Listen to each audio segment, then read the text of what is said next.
Hi again. Well, up to now, we've been concentrating on line and shape because I'm trying to get you to see the world in quite an abstract way, which allows you to draw it. So I'm actually going on to tonal value.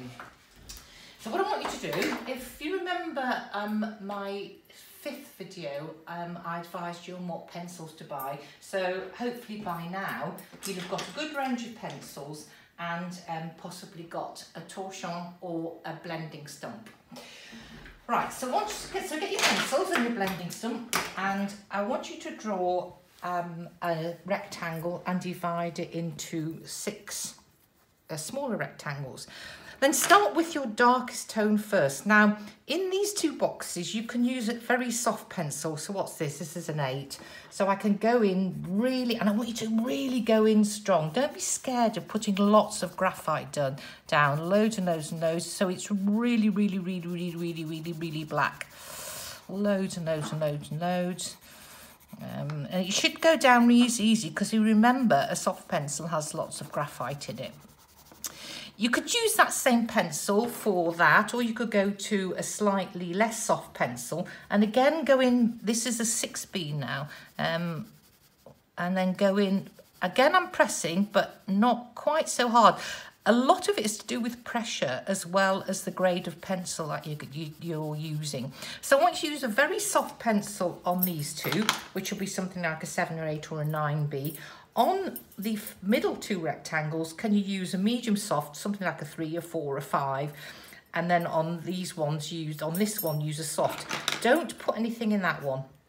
That one I want you to remain with no carbon and no graphite in it at all. Okay, when you've done that, cut out your rectangle. So you've got something like this, if I get rid of that. And can you see I've cut notches in it? So there's my rectangle and I've cut notches in it. Then go to a newspaper because that's a good source of tone.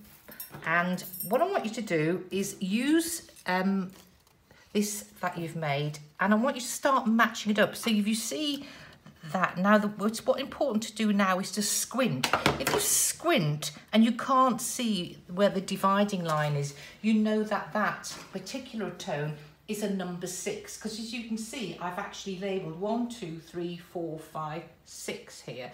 So I can write a number 6 in that particular shape. And again, likewise here, there's this shape here.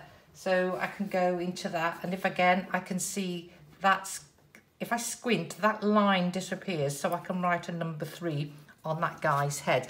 So by the time you've worked your way around a newspaper cutting like that, you should start to be able to see the tonal value of things. Right, next step is to take a photograph in a newspaper. In this case, I've taken 2 rather jolly chaps and a cow. Now, I want you to cut this up. The reason I'm doing that, because we're starting to name this, and I'm thinking, well, that's a man, that's a man, that's a cow. Already I'm starting to get confused in seeing the world in terms of what it is and seeing the world in terms of shape and value. So what I want you to do is cut your picture up and then just move it around a little bit. So let's just turn that upside down. So it kind of becomes a bit of a nonsense, really.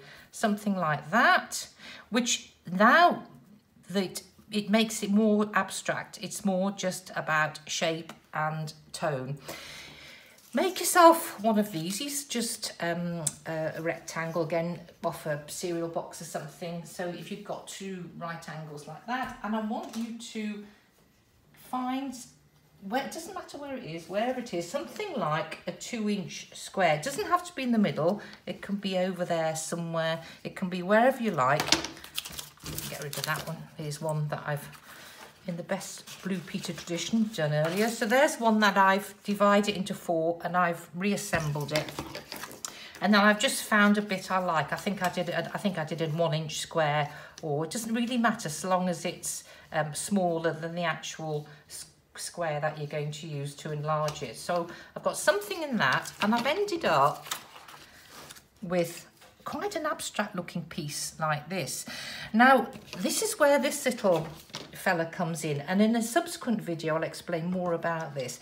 But if you've got some areas, say like here, where I've got a tone there, but you haven't got a distinct line and you've got it merging into another tone, well, with this blending stick you can just blend it. So where you've got what are called soft edges, so you see, look, there's quite a dark tone, that's more of a medium tone, but there is no hard edge. It's actually called a transition. It's a transition from one tone to another, and it's sometimes called a soft edge. So what you are then doing is you're seeing the world in terms of shape, but you're also seeing it in terms of tone and how one edge transitions into another edge. And really that's it. What I want you to do though, if you're in your garden or if you're in the countryside, I just want you to squint at things. We've got the complication in the world that it's colour, so that makes it a little bit more complicated than this. But if you squint, it actually drains the colour out. So when you're in your garden, just sit there in your garden chair and think, oh, well, that shadow in that bush is a number 6. That highlight, you know, on that flower is probably a number 1. Try and start seeing the world in terms of tonal value. Thank you for watching.